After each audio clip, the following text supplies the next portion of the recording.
think that season one writing was a lot. It's tricky. You're trying to set up characters and introduce people to characters without feeling like it's an introduction. And so season one was sort of a sort of slow kind of introduction to the world and to the characters to sort of ease people into it. And then as the season escalated, you had more and more story starting to happen. And then in season two, the writing has expanded and gotten more complex and has gotten deeper. And the world has just gotten bigger because we don't need to do this sort of setup anymore. We can jump right back into it.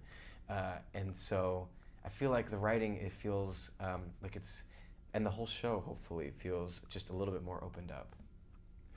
For you personally, what is the show? What has this show done for you? Oh gosh, well,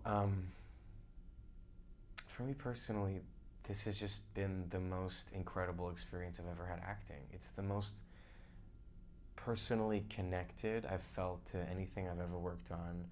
And I was saying this to Michael Landon last night. We were at a Q&A, who's the creator of the show. I've never worked on something where I feel so intimately involved with Michael, our creator, and Andrew, our showrunner and main director, and our cast members, and the stories and the characters. It feels incredibly personal. And so when you have that feeling, you're able to show up to work and just jump without ever worrying about if something looks good or feels good or is right. You can just sort of totally be open. And we're also open with each other, talking about how we relate to our characters, and it's just really a wonderful environment to work in, and it's just been the most amazing experience.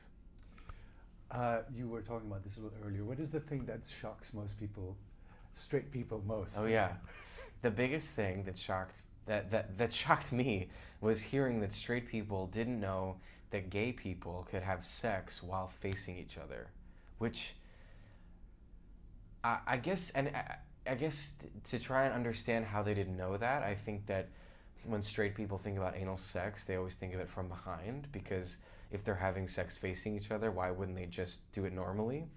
But I feel like the sort of logistical revelation that comes from that sort of physical, wow, that can actually happen, is interesting. But even deeper than that, and sort of underneath that, I think, is that gay people can look at each other while they're having sex, that it's not from behind sort of an animalistic thing, that gay people can connect and be intimate. And when Raul and I did the blowjob scene in episode 5, Andrew was really specific about us meeting eyes and looking at each other, that there was something passing between us that wasn't just physical but also emotional.